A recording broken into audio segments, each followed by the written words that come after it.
ಚಾಲಕನ ಎಡವಟ್ಟಿನಿಂದ ಬೈಕ್ಗೆ ಬಸ್ ಗುದ್ದಿ ಬಸ್ ಕೆಳಗೆ ನುಗ್ಗಿದೆ. ತುಮಕೂರು ಜಿಲ್ಲೆ ಶಿರಾ ತಾಲೂಕಿನ ಮದಲೂರು ಗ್ರಾಮದಲ್ಲಿ ಘಟನೆ ನಡೆದಿದೆ. ಅಗಳಿಯಿಂದ ಶಿರಾಗೆ ಬರ್ತಾ ಇದ್ದ ಖಾಸಗಿ ಬೈಕ್ ಗುದ್ದಿದೆ.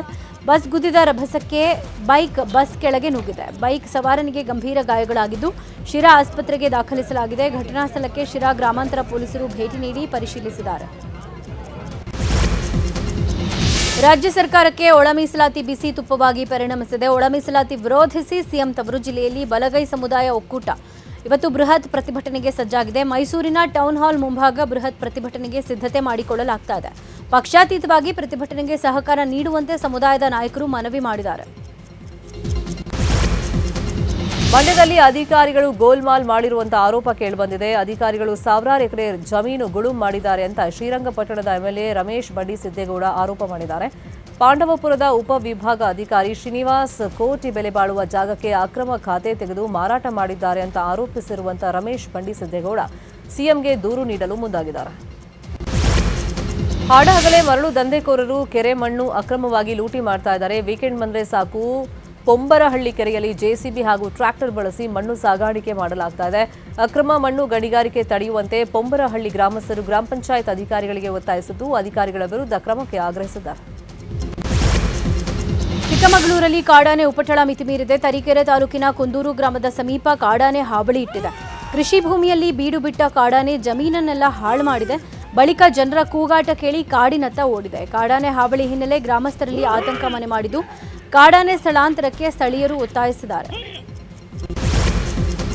ಶಿವಮೊಗ್ಗ ಮೃಗಾಲಯದಲ್ಲಿ ನೀರಾನೆ ದಾಳಿಗೆ ಮೃತಪಟ್ಟ ಡಾಕ್ಟರ್ ಸಮೀಕ್ಷಾ ಪ್ರಕರಣದ ತನಿಖೆ ಇವತ್ತಿನಿಂದ ಆರಂಭವಾಗಲಿದೆ. ಈಗಾಗಲೇ ಸ್ಥಳ ಮಹಜರು ಮುಗಿಸಿರುವಂತಹ ಪೊಲೀಸರು ಮೃಗಾಲಯದ ಸಿಸಿಟಿವಿಯನ್ನ ವಶಕ್ಕೆ ಪಡೆದಿದ್ದಾರೆ. ಇದೀಗ ಟೆಕ್ನಿಕಲ್ ಎವಿಡೆನ್ಸ್ ಕಲೆ ಹಾಕ್ತಾ ಇದ್ದು ಸಮೀಕ್ಷಾ ರೆಡ್ಡಿ ಮೊಬೈಲ್ ಇವತ್ತು ಎಫ್ಎಸ್ಎಲ್ಗೆ ಕಳುಹಿಸಲಾಗುತ್ತೆ. ಸ್ಥಳಕ್ಕೆ ಹೋಗೋದಕ್ಕೆ ಯಾರಾದರೂ ಸೂಚಿಸಿದ್ರಾ ಎಂಬ ಬಗ್ಗೆ ಮಾಹಿತಿ ಕಲೆ ಹಾಕಲಾಗ್ತಾ ಇದೆ. ಬಲ್ಡೋಟ ಮುಕುಂದ ಸುಮಿ ಕಾರ್ಖಾನೆ ವಿಸ್ತರಣೆ ಮಾಡಬಾರದು, ಬಸಾಪುರ ಕೆರೆಯನ್ನ ಸಾರ್ವಜನಿಕ ಉಪಯೋಗಕ್ಕೆ ಬಿಡಬೇಕು ಅಂತ ಆಗ್ರಹಿಸಿ ಇವತ್ತು ಬೆಂಗಳೂರಿನ ಫ್ರೀಡಂ ಪಾರ್ಕ್ನಲ್ಲಿ ಪ್ರತಿಭಟನೆ ನಡೆಯಲಿದೆ. ಕೊಪ್ಪಳ ಬಚಾವೋ ಆಂದೋಲನಾ ಸಮಿತಿ, ಕೊಪ್ಪಳ ಪರಿಸರ ಹಿತರಕ್ಷಣಾ ವೇದಿಕೆ ವತಿಯಿಂದ ಪ್ರೊಟೆಸ್ಟ್ ನಡೆಯಲಿದೆ. ಇದೀಗ ಕ್ರೈಮ್ ಲೋಕದ ಪ್ರಮುಖ ಸುದ್ದಿ. ಬೆಂಗಳೂರು ಕೋರ್ಟ್ನಲ್ಲಿ ಕೆಲಸ ಕೊಡಿಸೋದಾಗಿ ವಂಚಿಸ್ತಾ ಇದ್ದ ದಂಪತಿಯನ್ನ ಸಿಸಿಬಿ ಪೊಲೀಸರು ಬಂಧಿಸಿದ್ದಾರೆ.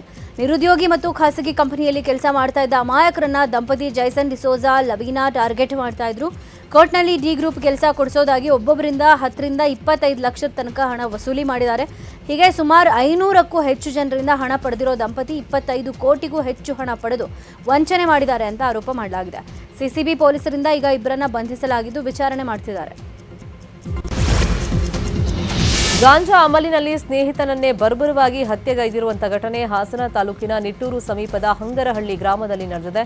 22 ವರ್ಷದ ವರುಣ್ ಕೊಲೆಯಾದ ಯುವಕ ಹಣಕಾಸು ವಿಚಾರದಲ್ಲಿ ಕೊಲೆ ಮಾಡಲಾಗಿದ್ದು 8 ಜನ ಸ್ನೇಹಿತರು ವರುಣ್ನನ್ನ ಬರ್ಬರವಾಗಿ ಕೊಂದು ಶವವನ್ನ ಸಂಪೂರ್ಣವಾಗಿ ಸುಟ್ಟಾಕಿದ್ದಾರೆ. 8 ಜನ ಆರೋಪಿಗಳ ವಿರುದ್ಧ ಕೇಸ್ ದಾಖಲಾಗಿದ್ದು 3ರನ್ನ ಪೊಲೀಸರು ವಶಕ್ಕೆ ಪಡೆದಿದ್ದಾರೆ. ದೇವಸ್ಥಾನದ ನಿಧಿ ದೋಚಿದವನಿಗೆ ಪಾಪ ಪ್ರಜ್ಞೆ ಉಂಟಾಗಿ ಠಾಣೆಗೆ ಶರಣಾಗಿದ್ದಾನೆ. ಕೊಪ್ಪಳ ಜಿಲ್ಲೆ ಕುಷ್ಟಗಿ ತಾಲೂಕಿನ ಮಾವಿನ ಇಟಗಿ ಗ್ರಾಮದಲ್ಲಿ ನಡೆದಿದೆ. ಮೌಲಾ ಸಾಬ್ ಮುಜಾವರ ಪೊಲೀಸರಿಗೆ ಶರಣಾದವ 2 ವರ್ಷಗಳ ಹಿಂದೆ ಹನುಮಸಾಗರ ಬಳಿಯ ಸೋಮಶಂಕರ ಲಿಂಗೇಶ್ವರ ದೇವಸ್ಥಾನದ ನಿಧಿಯನ್ನು ದೋಚಿದ್ದ. ಬಳಿಕ ಪಾಪ ಪ್ರಜ್ಞೆ ಕಾಡಿ ನಿನ್ನೆ ಪೊಲೀಸರಿಗೆ ಶರಣಾಗಿದ್ದಾನೆ. ಧಾರವಾಡದಲ್ಲಿ ಸರಣಿ ಮನೆಗಳ್ಳತನ ನಡೆದಿದೆ. ಮನೆಗೆ ಬೀಗ ಇದ್ದ ಮನೆಗಳೇ ಕಳ್ಳರು ಟಾರ್ಗೆಟ್ ಮಾಡಿ ಕಳ್ಳತನ ಮಾಡಿದ್ದಾರೆ. ಹೊಯ್ಸಳ ನಗರದ ಒಂದೇ ಓಣಿಯಲ್ಲಿ 2 ಮನೆ ಕಳ್ಳತನ ಆಗಿದೆ. ಮನೆಯಲ್ಲಿದ್ದ 150 ಗ್ರಾಂ ಚಿನ್ನ ಹಾಗೂ 3.5 ಲಕ್ಷ ಹಣ ದೋಚಿ ಪರಾರಿಯಾಗಿದ್ದಾರೆ. ಅದ ಲೇಕ್ ಸಿಟಿಯಲ್ಲೂ ಖದೀಮರು ಕೈಚಳಕ ತೋರಿದು ಮನೆಯಲ್ಲಿದ್ದ 250 ಗ್ರಾಂ ಚಿನ್ನದ ಜೊತೆ ಸಿಸಿಟಿವಿಯನ್ನು ಎಗರಿಸಿದ್ದಾರೆ. ಅಸ್ಸಾಂನ ಮಾಜಿ ಸಚಿವೆ ನಂದಿತಾ ಗರ್ಲೋಸಾ ಬಿಜೆಪಿಗೆ ರಾಜೀನಾಮೆ ಕೊಟ್ಟು ಕಾಂಗ್ರೆಸ್ಗೆ ಸೇರ್ಪಡೆ ಆಗಿದ್ದಾರೆ. ಈ ಬಗ್ಗೆ ಕಾಂಗ್ರೆಸ್ ಮಾಹಿತಿ ಹಂಚಿಕೊಂಡಿದ್ದು ನಂದಿತಾ ಗರ್ಲೋಸಾ ಕಾಂಗ್ರೆಸ್ಗೆ ಸೇರ್ಪಡೆಗೊಂಡಿದ್ದು ಸಂತೋಷ ಆಗಿದೆ. ಕಾಂಗ್ರೆಸ್ ನಂದಿತಾರನ್ನ ಹಾಫ್ಲಾಂಗ್ ಅಭ್ಯರ್ಥಿಯಾಗಿ ಘೋಷಿಸಲಿದೆ ಅಂತ ಹೇಳಿದ್ದಾರೆ. ಮಣಿಪುರದ ಕುಕಿಜೋ ಕೌನ್ಸಿಲ್ ಅಧ್ಯಕ್ಷ ಹೆನ್ಲಿಯಾನ್ ಥಾಂಗ್ಕ್ಲೆಟ್ ಅವರ ನಿವಾಸದ ಮೇಲೆ ಸ್ಥಳೀಯ ಯುವಕರ ಗುಂಪೊಂದು ನುಗ್ಗೋಕೆ ಪ್ರಯತ್ನಪಟ್ಟಿತು. ಹೀಗಾಗಿ ಮುಂಜಾಗ್ರತಾ ಕ್ರಮವಾಗಿ ಹೆನ್ಲಿಯಾನ್ ಥಾಂಗ್ಕ್ಲೆಟ್ ಅವರ ನಿವಾಸಕ್ಕೆ ಭಾರೀ ಭದ್ರತೆ ಒದಗಿಸಲಾಗಿದೆ. ಉತ್ತರ ಭಾರತದಲ್ಲಿ ಚೈತ್ರ ನವರಾತ್ರಿ ಆಚರಣೆ ಮಾಡಲಾಗ್ತಾ ಇದೆ. ಚೈತ್ರ ನವರಾತ್ರಿಯ 5ನೇ ದಿನವಾದ ಇವತ್ತು ದೆಹಲಿ, ಗುಜರಾತ್ ಹಾಗೂ ಮಹಾರಾಷ್ಟ್ರ ಸೇರಿದಂತೆ ಉತ್ತರ ಭಾರತದ ದೇವಸ್ಥಾನಗಳಲ್ಲಿ ವಿಶೇಷ ಪೂಜೆ ಸಲ್ಲಿಸಲಾಗ್ತಾ ಇದೆ. ಬೆಳಗಿನ ಜಾವದಿಂದಲೇ ಭಕ್ತಾದಿಗಳು ದೇವರ ದರ್ಶನ ಪಡೆದು ವಿಶೇಷ ಪೂಜೆಯಲ್ಲಿ ಭಾಗಿಯಾಗ್ತಿದ್ದಾರೆ.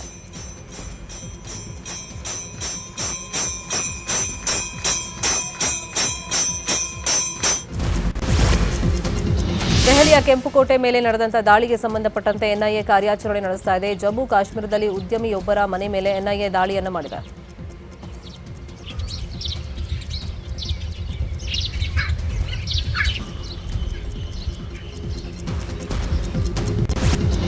ಉತ್ತರ ಕಾಶ್ಮೀರದ ಬಂಡಿಪೋರ ಜಿಲ್ಲೆಯಲ್ಲಿ ಸತತವಾಗಿ ಹಿಮಪಾತವಾಗ್ತಾ ಇದೆ. ಬಂಡಿಪೋರ ಗುರೇಜ್ ಪ್ರದೇಶದಲ್ಲಿ 85 ಕಿಲೋಮೀಟರ್ ರಸ್ತೆ ತೀವ್ರ ಹಿಮಪಾತದಿಂದ ಮುಚ್ಚಿ ಹೋಗಿದೆ. ಇದರಿಂದಾಗಿ ವಾಹನ ಸಂಚಾರಕ್ಕೆ ಅಡ್ಡಿ ಉಂಟಾಗಿದೆ. ರಸ್ತೆಯಿಂದ ಹಿಮ ತೆರವು ಕಾರ್ಯಾಚರಣೆಯನ್ನು ನಡೆಸಲಾಗ್ತಾ ಇದೆ.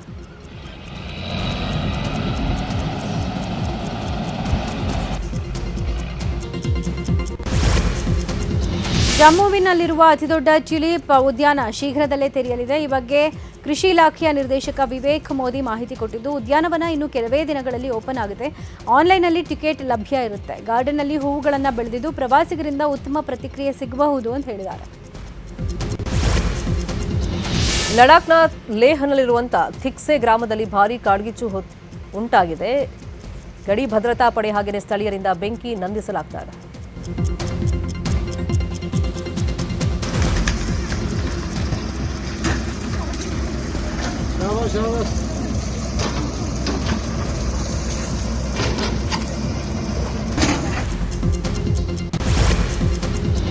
ಇವತ್ತು ಸರ್ದಾರ್ ಭಗತ್ ಸಿಂಗ್ ದಿವಸ್ ಅಂಗವಾಗಿ ದೆಹಲಿಯಲ್ಲಿ ಭಗತ್ ಸಿಂಗ್ ಪ್ರತಿಮೆ ಅನಾವರಣಗೊಳಿಸಲಾಗಿದೆ. ದೆಹಲಿ ಮುಖ್ಯಮಂತ್ರಿ ರೇಖಾ ಗುಪ್ತಾ ಪ್ರತಿಮೆ ಅನಾವರಣಗೊಳಿಸಿದರು. ಸಿಎಂ ರೇಖಾ ಅವರಿಗೆ ಹಲವು ಸಚಿವರು ಸಾಥ್ ಕೊಟ್ಟರು.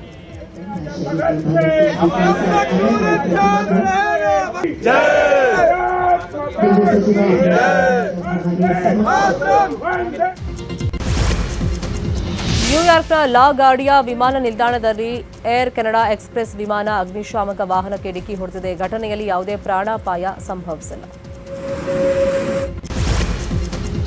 ಈಗ ಸ್ಪೋರ್ಟ್ಸ್ ಸುದ್ದಿ. 19ನೇ ಆವೃತ್ತಿಯ ಐಪಿಎಲ್ನಲ್ಲಿ ಆರ್ಸಿಬಿ ತವರಿನ ಪಂದ್ಯಗಳನ್ನು ವೀಕ್ಷಿಸಲು ಚಿನ್ನಸ್ವಾಮಿಗೆ ಹೋಗಬೇಕು ಅಂದ್ಕೊಂಡಿದ್ದವರಿಗೆ ಶಾಕ್ ಎದುರಾಗಿದೆ. ಹಿಂದೆಗಿಂತಲೂ ಅಧಿಕ ದರ ತೆರೋಕೆ ಸಿದ್ಧವಿದ್ದರಷ್ಟೇ ಟಿಕೆಟ್ ಸಿಗುತ್ತೆ ಅಂತ ಹೇಳಲಾಗ್ತಾ ಇದೆ. ಈ ಬಾರಿ ಟಿಕೆಟ್ ದರ ಹಿಂದಿನಿಗಿಂತಲೂ ದುಬಾರಿ ಆಗಿರುತ್ತೆ ಅಂತ ಹೇಳಲಾಗಿದ್ದು, ಕನಿಷ್ಠ ದರ 3,750 ರೂಪಾಯಿ ಹಾಗೆ ಗರಿಷ್ಠ ದರ 47,000 ರೂಪಾಯಿ ಆಗಿರುತ್ತೆ ಅಂತ ಹೇಳಲಾಗ್ತಾ ಇದೆ. ಡೈನಮಿಕ್ ಪ್ರೈಸಿಂಗ್ ಪಾಲಿಸಿಯಂತೆ ಬೇಡಿಕೆಯ ಅನುಸಾರ ದರ ಹೆಚ್ಚಳ ಮಾಡಲಾಗಿದೆ.